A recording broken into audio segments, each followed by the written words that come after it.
my dear students, and welcome to Zenith Academy Online. My name is Shagufta Jaipuri, and today we are learning a very important topic of ICSE class 10, that is genetics, some basic fundamentals. This is a part 1 of the video series for this topic. In this video lesson, we will be covering introduction of what heredity is, what genetics is, what are the variations, the law of inheritance, sex determination, genes and the alleles. Okay, in detail I'll teach you what alleles are, and also we'll be doing some applications of genetics. So let's go ahead. Now children, here you can see a family. Here you can see a father and a mother and their 3 children. So you can see that these 3 children look somewhat like their parents. Okay. So what is genetics? Genetics is the study of transmission of body characters from parents to the offspring. There is some transmission of body characters. You can see here the mother's shape is round face. So the daughter has also got a round face. You can see the face structure of son is quite similar with the dad. You can also see the hair color of mother is transmitted to these 2 kids, whereas the hair color of father is transmitted to this kid. Genetics deals with the study of this transmission, the study of transmission of body features from parents to offspring and the laws which governs these transmissions. So now let's go ahead and study it in detail. So heredity is defined as the transmission of genetically based characters from parents to offsprings, and these characters which have been genetically transferred are known as inherited trait. So the trait or character that is genetically inherited or passed down from generation to generation is inherited trait. Now children, the inheritable feature is called character. Now, what is the inheritable feature? The height of the parent, the hair color of the parent, the skin color of the parent. So these are the characteristics which can be inherited. Now the alternative forms of the characteristic. For example, the characteristic is hair color. So what are the alternative forms? Red color or brown color. So these are called traits. So the inheritable feature, that is hair color, is called a character, and the alternative forms of the character, that is whether the offspring will get red color or brown color, are called traits. Now children, this is a very important saying that like begets like. Now what does that mean, like begets like? It means that young ones look like their parents. Cats produce cats and not dogs. So the offsprings look like their parents. But also you should remember that all the siblings, you can see they look like their parents, but all the 3 siblings do not look alike. The offsprings are never identical to their parents. Some difference is always found in between them, however minute it may be. So these small differences among these individuals are called as variations. So these small differences which make every individual different is called variations. Now we'll talk about variation in populations. So here you can see, you can identify them as women, you can identify them as Homo sapiens, that is human beings. So human beings as a species share many main characters or traits among themselves which identifies the species Homo sapiens. So we can identify that this is the species of Homo sapiens and this is the species of dogs. Okay. Yet various races or tribes look different in several features. Here you can see that all of them are humans, okay, but all of them have different features. Here you can see an Indian boy who looks very different from an African boy. A British boy looks very different from a Japanese boy. So you can identify them. So various races or tribes also look different and they have different features. Even within the same race or tribe, you can see the individual members of the population show differences. Here you can see that all of them belong to a same tribe, okay, a same race, but still all of them are different from each other. Now further, the smallest unit of population is family, and there also you can see the differences in their body features. So these small differences among individuals is known as variation. I hope you have understood what heredity is and what variations are. Now, who are the carriers of this heredity? chromosomes. Chromosome is made up of two chromatids joined with the help of a centromere.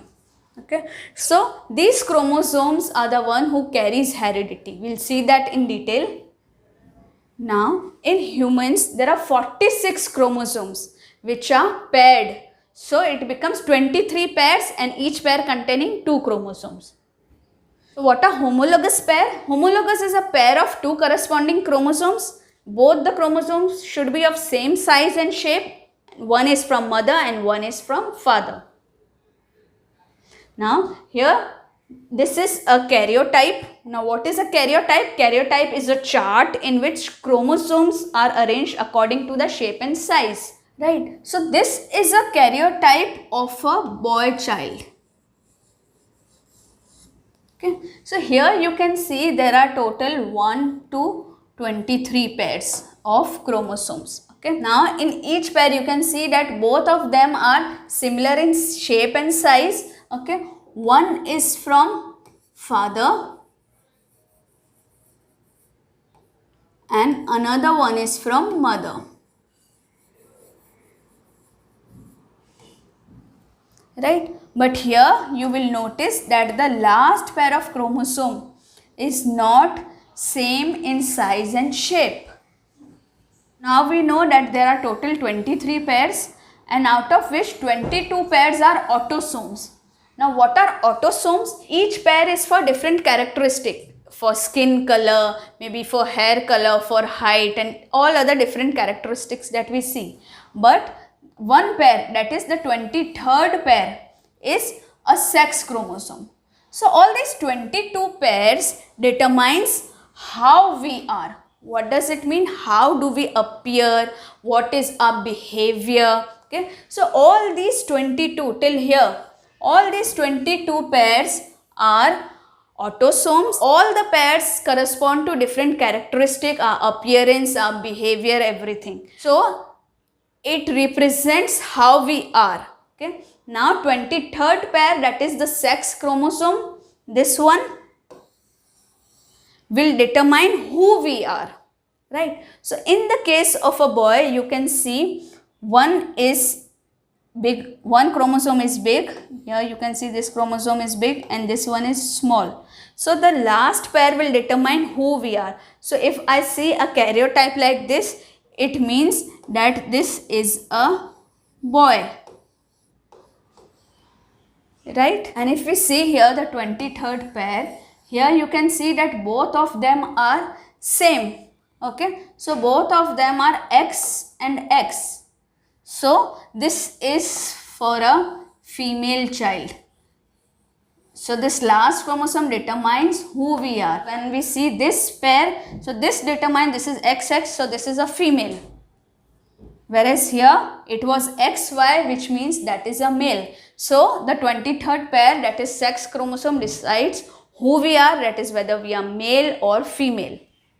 Children, we have seen many a times that females are being blamed for giving birth to a female child or a male child.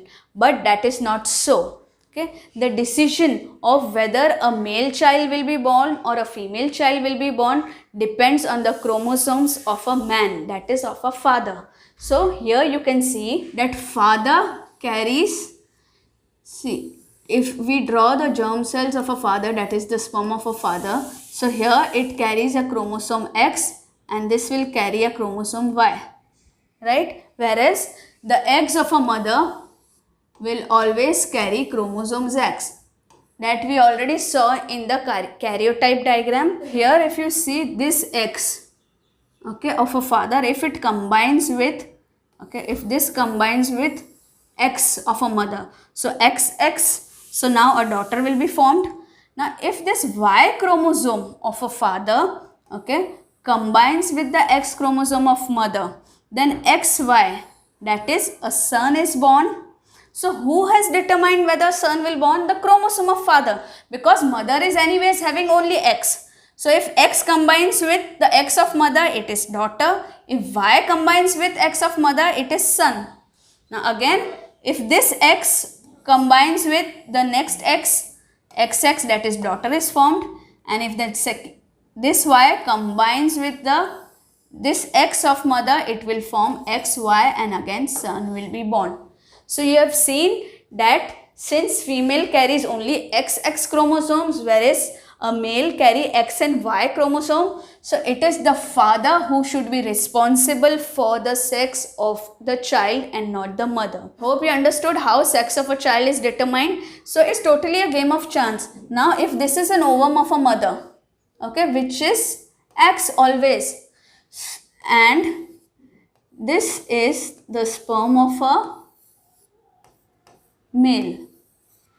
So it is totally a game of chance that whether this will combine with the ovum to give female child or this will combine with ovum to give a male child. So it depends on which sperm fertilizes the ovum of a female to give rise to a baby. So now chromosomes are the carriers of genes. Now children, we have already studied that all species have a fixed number of chromosomes.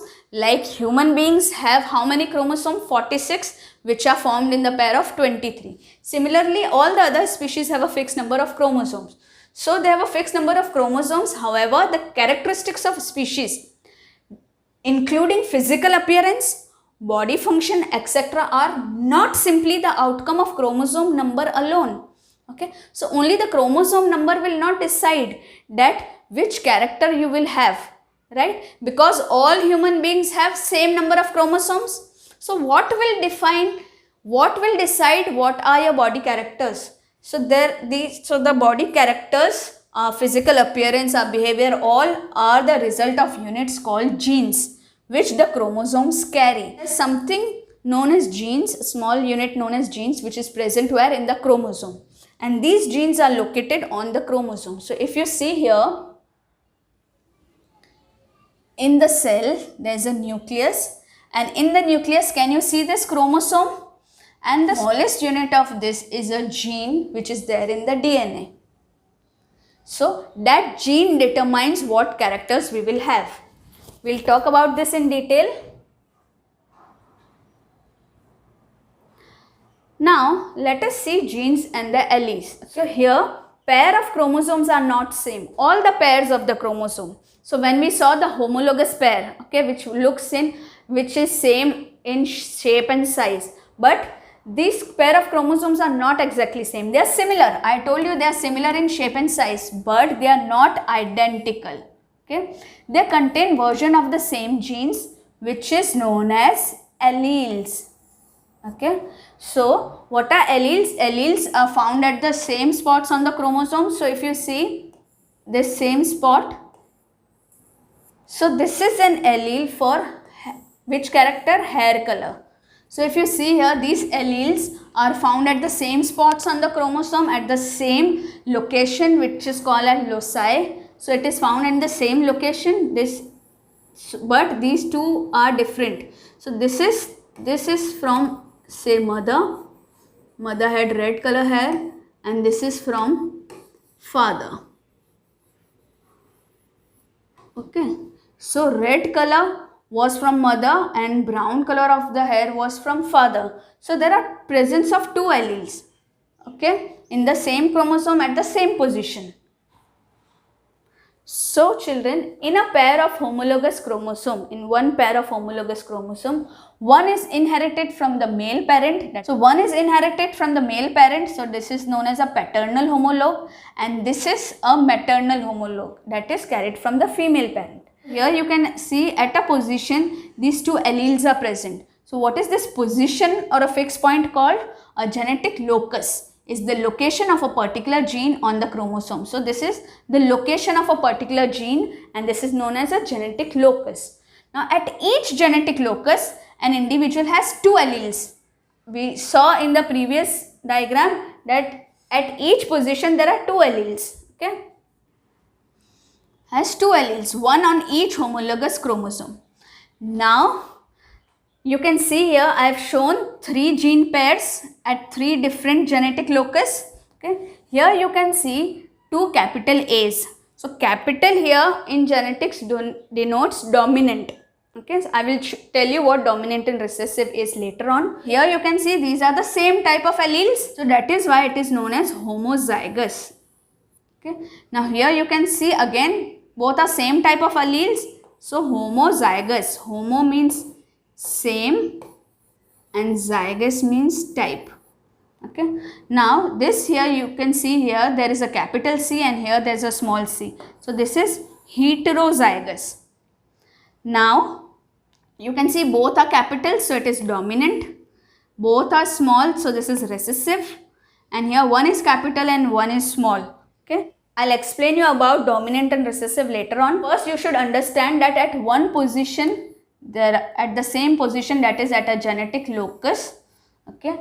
At a particular position of the chromosome, there are two alleles, okay, of the same gene. Okay. So for example, it is of colors and two alleles of the color is present, red and brown. Now children, since we understood that there are two alleles of the same gene, so if on the chromosome of a child there are two alleles, okay, one is for brown color and one is for red color, then what will decide that the offspring will have brown color or red color? See here you can see that mother was having red color, father was having brown color, and in the chromosome of a child there will be both present, this one from the mother and this one from the father, red and brown. Now what will decide whether the baby will have red or brown? So there is something known as dominant and recessive alleles. So here we have taken an example of blue eyes and brown eyes, and in this character, okay, of eye color, always in all the character, one character is dominant and one is recessive. Dominant means in the presence of that character. For example, here it is brown eyes. So even if the gene, the allele of blue eye is present, then also the dominant one, the gene that will be expressed will be the dominant one. Okay, I'll explain you again. If there are two genes, two alleles of a genes, one is blue color and one is brown color. So always out of these two, one is dominant. That is, in the presence of the other also, this will show the characters. This allele will manifest. Okay, so that is known as a dominant one. Okay, which will show its presence even in the presence of this recessive. So here I have taken an example of three individuals. So you can see in individual A, here if you see this allele, okay, it is present at the same locus, at same position. Two alleles of the same gene are present. Here you can see that blue recessive is there. So if I take small b to represent this, and this is capital B. So what is the genotype, that is genes that we are seeing? That is capital B, small b. Okay. So since they are different, it is known as heterozygous. Okay. Now here, if you see here, you can see that both are brown, and since brown is dominant, I take capital B for both. Now what is the genotype of this? What are the genes? That is B and B. Okay. So this is homozygous because both are same. Okay. Now here if we see, both are blue, small b, small b. So since both are blue here, what will be the color of eye? Blue only. Okay. So this is what is the genotype? Small b, small b. So this is also homozygous, but here what is dominant? This. So the individual A will have brown color. Now here both are dominant, so obviously it will have brown color. Here both are recessive, there is no presence of dominant, so this will have blue color. Okay, so this is homozygous, recessive, both are same, homozygous and both are recessive. This is homozygous, dominant, and this is heterozygous with the color brown. So what is the genotype of this? Capital B, small b. Here the genotype is capital B, and here the genotype is small b, small b. But what is the phenotype? Phenotype is the physical expression that you see. Here it is brown, here it is brown, and here it is blue. So the ratio is 2:1. For brown is to blue, if you see for brown is to blue, what is the ratio? 2:1. So this is known as phenotype ratio. I will explain you phenotype again, but since we have taken an example here, I will show you that how to take out the ratio. So the phenotype ratio is 2:1.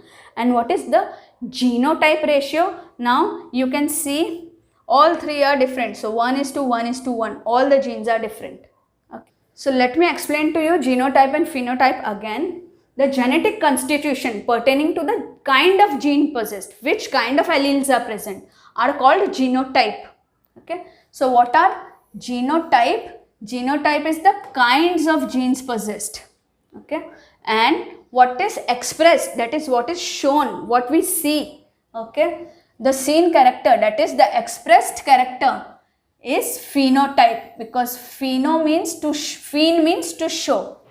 Now for the phenotype, what was the phenotype? Brown colored eyes. Last time we saw brown colored eyes was the phenotype. So for brown colored eyes there are two genotypes, homozygous dominant and heterozygous dominant. So here we can see which were the brown eyes, this one and this one. Okay. So for brown eyes, so brown color is the phenotype because we are seeing. So for brown eyes, what were the genotypes? The homozygous dominant and heterozygous dominant. Okay. So what was homozygous dominant? Capital B, capital B. What was heterozygous dominant? Capital B, small b. So these two are the genotypes, that is the genetic constitution. And what is the phenotype of these two genotypes? Brown color. I hope you have understood genotype and phenotype very well. So again I'll tell you that genetic constitution, that is capital B small b or small b, whatever, the genetic constitution is known as genotype, whereas the physical appearance, that the gene that is expressed, that is what we see, is known as a phenotype, that is the color is phenotype. So for this, the phenotype brown, there are two genotypes present, that is heterozygous and homozygous. Now here students, I am taking an example of inheritance. So here I have taken a mom and a dad. So here I have taken an example that whether the child will be tongue roller or non-roller. What is tongue roller? A person who can roll his tongue like this. So a person who can roll the tongue like this is a roller, and a person who cannot roll his tongue like this is a non-roller. Here you can see a mom who's a roller. And which type of a roller she is? Here you can see capital T, capital T. Okay. So homozygous dominant. Okay. Now you should remember that in this case of roller and non-roller, always roller is dominant. Okay. So capital T, capital T. So mother is homozygous dominant, whereas father is a non-roller. So recessive thing should come. So small t, small t. Okay. Now this mom will have two sex cells, capital T, and father will have two small t. Right. So you can see that when this capital T chromosome, okay, and this small t chromosome combine, they will form capital T, small t. Now here the dominant is capital T, so the child will be roller. Okay. Now again this capital T will combine with this small t. Okay. So in this case also it will be a roller, because here one capital and one small t. Okay. So roller.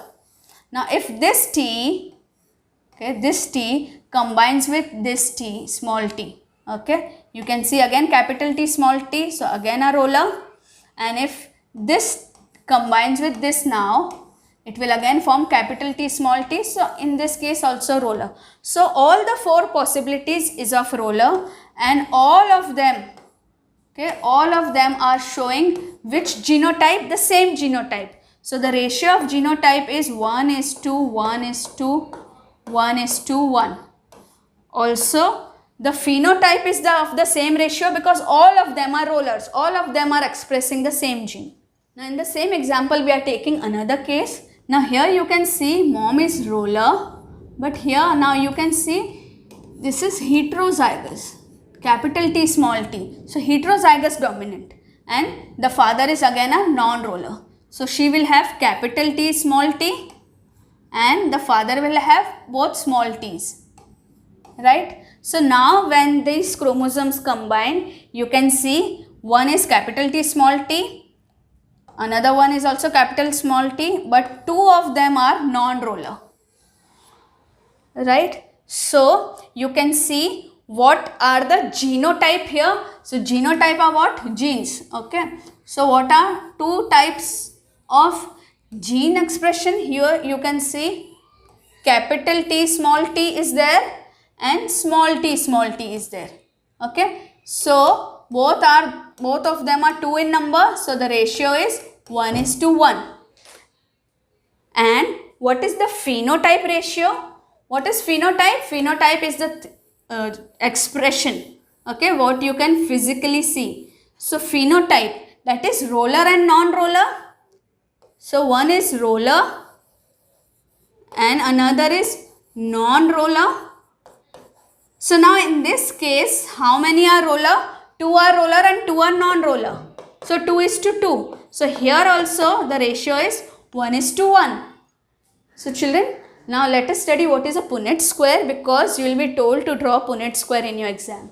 So it is a simple diagram in which different types of gametes with the consent trait of one female parent are placed along one side of a square. So here if you can draw a square like this, here the one parent, that is maybe female, is here, okay, and are placed along one side of the square, and those of the other parent, that is male, will be placed here, are placed on one side of the square, and those of the other parent are placed along the other side. Then the possible combinations, that is genotypes of the opposite gametes, are given in the subsquares. So here suppose the female is giving capital T and male is giving small t. So now here the genotypes, that is this combination and this combination, like this is written. So then the possible combinations, that is genotypes of the opposite gametes, are given in the subsquares. The resulting phenotypes can be written under the genotype. So here what will be the phenotype? Here it is a roller. So this can be written like this. So we'll see an example here. Now here you can see a Punnett square where one parent is written here and another parent is written here. So this parent male is a homozygous tongue roller. Homozygous means same, RR. So one is having R, another chromosome is also having R, capital R. Now this is heterozygous tongue roller. So one is capital R, another is small r, because it is heterozygous, right? So now we'll form the combination. This capital R and this capital R give you capital RR. Okay, this is the genotype. And what will be the phenotype? What you can see here, this will be a tongue roller. Now here if you combine these two, again capital R, and the phenotype is tongue roller again. Now here capital R and small r, but since this is dominant, so again the phenotype is tongue roller. Here again capital R and small r, but since a dominant gene is there, so this also is a tongue roller. Now genotype ratio, if you want to write, genotype ratio is what here? Genes. So capital R is 2 times and capital R small r is again 2 times. So the genotype ratio is 1:1. Okay. Now what is the phenotype ratio? That is the gene that is expressed, that we can see that all of them are tongue rollers. Okay. So the ratio is 1:1:1:1. Now children, we'll go on to some modern application of genetics. So we'll talk about 2 modern application. One is genetic engineering. So what happens in genetic engineering is the genetic constitution of an organism, that is most of the times bacterium, is altered. So we alter the genetic constitution of an organism using genetic engineering. So how do we alter it? By introducing new genes into the chromosome. So we artificially introduced new genes into the chromosome. Here you can see that this is a bacterial cell. Here artificial genes are introduced into it, and then the genetically modified organism, that is GMO, that this is now genetically modified, thus produced, is then grown to multiply. It is allowed to multiply, and we know that bacteria can multiply very faster. So this is allowed to multiply, and the gene product is obtained in large quantities, and we can obtain the same gene product in a very large quantity, and then we can use this gene. Okay. Now the hormone insulin was produced this way. So insulin producing genes of a mammal, because mammals produce insulin like we. So insulin producing gene of a mammal like human beings were taken and introduced into bacteria, okay, which have been made to produce it, and then bacteria produce these genes in large quantities. So this is how we obtain insulin in large quantities artificially. Next is genetic counseling. Now children, what happens in genetic counseling is newly married couples are advised by their doctors or specialists regarding the possibilities of any undesirable trait which their children might inherit. So they or their forefathers might be having some trait which the children can inherit and which is dangerous for their lives, so and which is unwanted, undesired trait. So what do these specialists do? They sit with the newly married couples and decide on the possibilities of inheriting such traits. So what does the process include? They interpretation of family and medical histories to assess the chance of the disease occurrence or reoccurrence, education about inheritance, testing, management, prevention and resources, and then counseling to promote informed choices. Now they have the choice that whether they want to go for it or not, and adaptation to the risk or condition.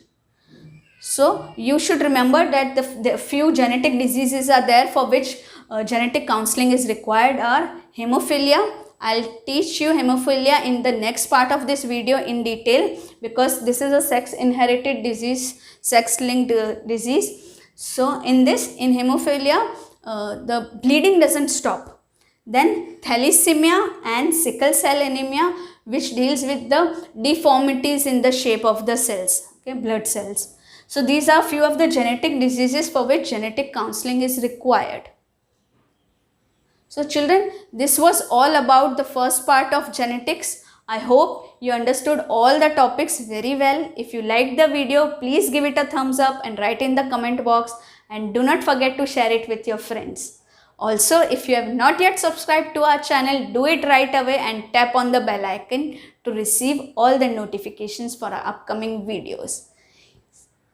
So keep the learning on, and all the best children. Thank you.